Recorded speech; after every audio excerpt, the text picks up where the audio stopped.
बकिया video देखने से पहले वीडियो को लाइक करें, राहम टीवी चैनल को सब्सक्राइब करें और बेल आइकन पर क्लिक करें। शुक्रिया। आज हम बात करेंगे तसव्वुफ़ की दुनिया के तहत सोबत बाउलिया में ज़ाहिर के रबीउल अव्वल के महीने की निस्बत से सरकार दो आलम सल्लल्लाहु अलैहि वसल्लम का एक वाक़या शेयर करेंगे। वाक़या क्या, एक मोजज़ा है।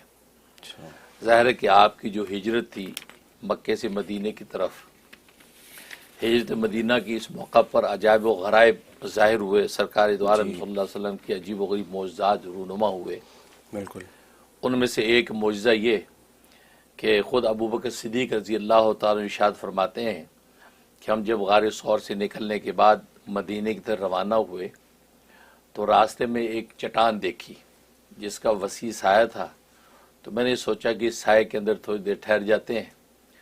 चुनांचे मैंने उस जगह पर एक अपनी जो है वो पोस्तीन बिछा दी, जगह साफ़ की और रसूलुल्लाह सल्लल्लाहु अलैहि वसल्लम से अर्ज़ किया कि ए अल्लाह की हबीब, आप यहाँ पर आराम फरमा लीजिए, सो जाइए। और मैं उस तरफ खड़े होकर जो आपकी निगरानी करता हूँ और मक्के वालों को देखता हूँ, क्योंकि मैं इन सब को जानता हूँ। कोई भी शख्स यहाँ आया तो मैं पहचान जाऊँगा कि ये कौन है, किसका साथी है। चुनांचे यहाँ हज़रत सल्लल्लाहु अलैहि वसल्लम जो उस साये के अंदर सो गए और अबू बकर सिद्दीक़ रज़ी अल्लाह तआला अन्हु वो जो उस चट्टान के से हट कर इधर उधर देखने लगे। तो एक चरवाहा गुजरा बकरियां लेकर। आपने उसे पूछा कि क्या तेरे पास कोई बकरी है जो दूध देती हो? तो उसने कहा है। तो आपने वो बकरी करीब की और उस बकरी को दूध दोहा। दूध धोने के बाद तो रसूलुल्लाह सल्लल्लाहु अलैहि वसल्लम के पास तशरीफ़ ले आए तो देखा कि रसूलुल्लाह सल्लल्लाहु अलैहि वसल्लम आराम फरमा रहे, सो रहे हैं। तो ख़ुद जगाना मुनासिब नहीं समझा, दूध का प्याला लेके वहाँ खामोश खड़े रहे। खुद जब बेदार होंगे तो अब मैं दूध पेश करूँगा। यहाँ तक कि रसूलुल्लाह सल्लल्लाहु अलैहि वसल्लम थोड़ी देर के बाद बेदार हुए तो अबू बकर सिद्दीक़ रज़ी अल्लाह तआला अन्हु ने उस दूध के अंदर ठंडा पानी थोड़ा सा मिक्स किया ताकि वो दूध थोड़ा सा ठंडा हो जाए। तो आपको पेश किया। आपने दूध नोश फरमाया। नोश फरमाने के बाद पूछा क्या रवानगी का वक्त नहीं हुआ? फरमाया कि बेशक वक्त हो गया रवानगी का, अब हमें आगे चलना है। तो अबू बकर सिद्दीक़ रज़ी अल्लाह तआला फरमाते हम वहाँ से आगे चले। एक तवील सफ़र करने के बाद हम एक घर पर पहुँचे जो उम्मे माबद का घर था। उम्मे माबद एक खातून थी जो अपने खेमे से बाहर सहन में चार पे बिछा कर बैठी रहती थी। बड़ी दलेर और शरीफ और निडर खातून थी। वो बैठी थी और ये मेहमानों को आते देखा, कहा कि हम वहाँ करीब चले गए, सलाम किया, कहा कि हम मुसाफिर हैं और हम चाहते हैं कि हमें गोश्त और खजूरें पेश की जाएं ताकि हम अपनी भूख मिटा सकें। तो उम्मे बाबत कहने लगी हमारे पास तो ऐसा नज़म नहीं है। तो अबू बकर फरमाते हम काफ़िले वालों ने कहा कि हम उसकी कीमत अदा कर देंगे। कहा कि बात कीमत की नहीं है, अगर हमारे पास ये चीज़ें होती, गोश्त और खजूरें होती, तो हम जो है वो मेहमानों को जो है वो बिला कीमत पेश करते, लेकिन हमारे पास ऐसा कुछ नहीं है।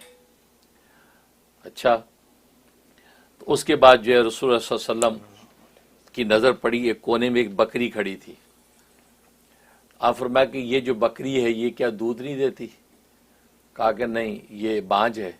बांझ से मुराद ये कि इसको किसी नर ने नहीं छुआ, लिहाजा ये दूध नहीं देती। आप फरमाया कि अगर इजाज़त हो तो मैं इसका दूध धो लूँ? तो कहने लगी कि ये तो किसी नर ने इसको छुआ नहीं, अब आप खुद ही समझ सकते हैं कि ये दूध इसका निकलेगा कि नहीं निकले।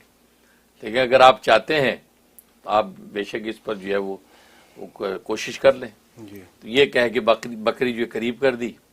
हज़रत सल्लल्लाहु अलैहि वसल्लम ने बकरी सामने की उसकी कमर पर हाथ फेरा और दुआ फरमाई, अल्लाहुम्मा बारिक ना फी शातीना हाज़ा, ए अल्लाह हमारी इस बकरी में बरकत नाजिल कर दीजिए हमारे लिए। ये दुआ की। जैसे ही हाथ फेरा तो थनों के अंदर दूध भर आया, खूब दूध भर आया। और आपने उम्मे माबद के बेटे से कहा कि जल्दी से बड़ा बर्तन लेके आओ। एक बर्तन लेके आए। हज़रत सल्लल्लाहु अलैहि वसल्लम जो है वो दूध धोने लगे। तो उम्मे माबद बड़ी हैरान कि इस बकरी तो बिल्कुल दुबली पतली बकरी और जनाब अभी तक ये दूध के काबिल नहीं है और दूध थनों से निकल रहा है। तकरीब इतना बड़ा बर्तन जिसमें एक रिवायत में 10 आदमी दूध पी लें, वो भर गया। एक में आता था कि 14 आदमी उसके अंदर दूध पी सकते, वो पूरा बर्तन भर गया।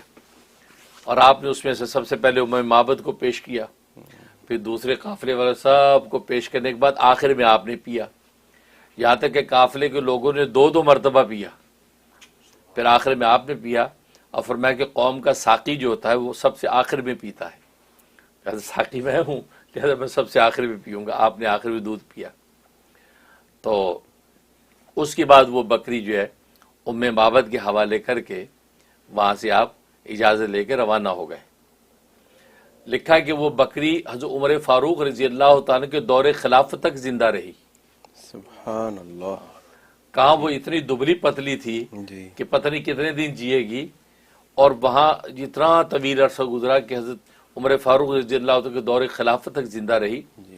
और दौरे खिलाफत में जब वो कैस साली का एक साल आया जिसको आमिर उमादा कहते हैं अरबी में, ये लोग आमिर उमादा का मतलब राख का साल, मतलब इस कदर कैस साली थी कि राख उड़ती थी, कोई हरियाली नहीं, कोई बारिश नहीं, और बकरियों के थनों में दूध खुश्क हो गया और जनाब गोश्त उनकी हड्डियों से उतर गया, ये हालत हो गई थी।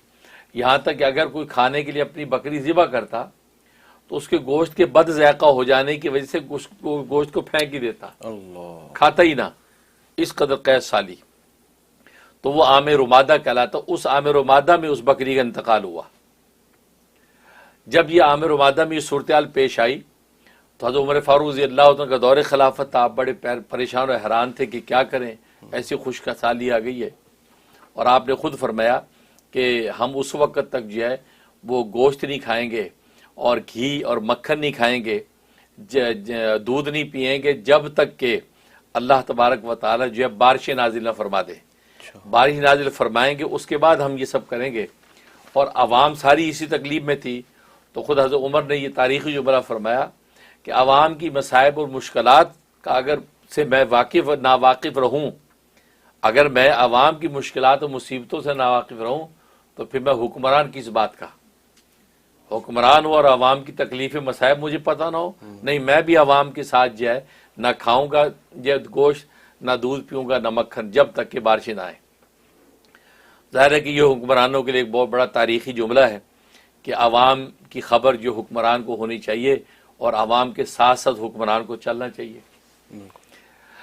तो हज़रत काब रज़ी अल्लाह तआला ने अर्ज़ किया कि ए अमीरुल मोमिनीन, बनी इसराइल की आदत थी कि जब ऐसी सूरत पेश आ जाती, कहत आ जाता था, तो नबी के रिश्तेदारों के वसीले से दुआ करते थे कि उस वक़्त का जो उनका नबी होता तो उनके रिश्तेदारों के वसीले से दुआ किया करते थे। तो आप भी अगर ऐसा करें तो हो सकता है अल्लाह तबारक व तआला बारिश नाज़िल फरमा दे।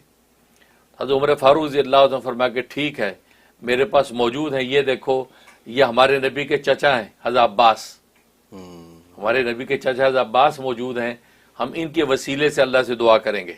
सुभान अल्लाह। हज़रत अब्बास को करीब किया, खुद मिंबर पे चढ़े, साथ हज़रत अब्बास को मिंबर पे चढ़ाया और दुआ किया, अल्लाह आज हम तुझसे दुआ करते हैं तेरे नबी के चचा और तेरे नबी के वालिद के माँ जाए के वसीले से। माँ जाए का मतलब ये कि हज़रत अब्दुल्ला के भाई थे, वो हुजूर के वालिद के भाई थे, तो उनके माँ जाए हुए। तो फरमाया कि उन तुम्हारे तेरे नबी के वालिद के माँ जाए के वसीले से दुआ करते हैं कि हम पर रहम फरमा और हम पर बारिश नाज़िल फरमा। ये दुआ की। फिर हज़रत अब्बास से कहा कि आप दुआ करें। हज़रत अब्बास ने दुआ की, या अल्लाह आप हम पर रहम कीजिए, हम आपके सिवा किसी के आगे हाथ नहीं फैलाते, आपके सिवा किसी से नहीं मांगते, हम आप ही से फरियाद करते हैं, हम पर हमारे ख़ानदान पर रहम कीजिए, इसलिए कि कैफ साली की वजह से पूरी कौम, पूरी यानी धरती परेशान है। ये हज़रत अब्बास ने दुआ की। हदीस में आता है कि लोग अभी घर नहीं पहुंचे थे, इतनी मूसलाधार बारिश हुई, इतनी मूसलाधार बारिश हुई कि मदीने की गलियां बह गई। अल्लाह। और सही बुखारी के अंदर रिवायत मौजूद है कि हज़रत अब्बास के वसीले से नबी हज़रत उमर फारूक रज़ी अल्लाह तआला ने दुआ की। और जब बारिश हुई तो आपने फरमाया कि ये जो देखो अल्लाह की जो रहमत उतरी है, मैंने आज अल्लाह के सामने वो वसीला पेश किया है, यानी हुजूर के चचा का वो वसीला पेश किया है कि जिसके ज़रिए से अल्लाह तबारक व तआला हम पर रहम फरमाया और यहाँ तक कि हमें जो हमारी जो खुश्क साली से हमें सैराबी में बदल दिया। इससे तो एक ये बात पता चलती सही बुखारी की हदीस से कि दुआ के अंदर वसीला मांगना जो है ये खुद खुलफा राशिदीन की सुन्नत है। हज़रत उमर ने खुद वसीला अब्बास का वसीला बांधा। आज जो बाज नादान लोग ये समझते हैं कि वसीला वसूला क्या होता है, डायरेक्ट अल्लाह से मांगे, तो ये सही बुखारी की हदीस है। और फिर बनी इसराइल की आदत बताई गई कि बनी इसराइल की आदत थी कि अपने नबी के रिश्तेदारों का वसीला अल्लाह को पेश करते थे कि ये तेरे नबी के रिश्तेदार हैं। और हज़रत उमर ने हज़रत अब्बास का वसीला पेश किया और बुखारी ने इसको नकल किया और वसीला करके दुआ की और दुआ कबूल हुई। इसका मतलब ये वसीला पेश करना बिल्कुल जायज़ है और इसको जो है वो शिरक कहना या खुदा न खास्ता इसको जो है नाजायज़ कहना ये लाइल्मी की अलामत है। इस सफ़र के अंदर देखो, एक तो ये बात पता चली कि वसीला, खैर उस सफ़र के अंदर नबी पाक सल्लल्लाहु अलैहि वसल्लम मौजज़ा कि नबी पाक सल्लल्लाहु अलैहि वसल्लम पर अल्लाह तबारक व तआला कैसे अजायब व गरायब ज़ाहिर फरमाए। अब एक तरफ तो मसाइब का आलम यह है कि आप दुश्मनों से बचकर पैदल चल रहे हैं, आपकी बशरी शान और कैफियत को बयान किया जा रहा है। हालांकि अल्लाह तबारक व तआला चाहते कि नबी करीम सल्लल्लाहु अलैहि वसल्लम मक्का के अंदर आंख बंद करते और तय्युल अर्ज होता, जमीन सिमटती, आप मदीना पहुंच जाते, पॉसिबल था।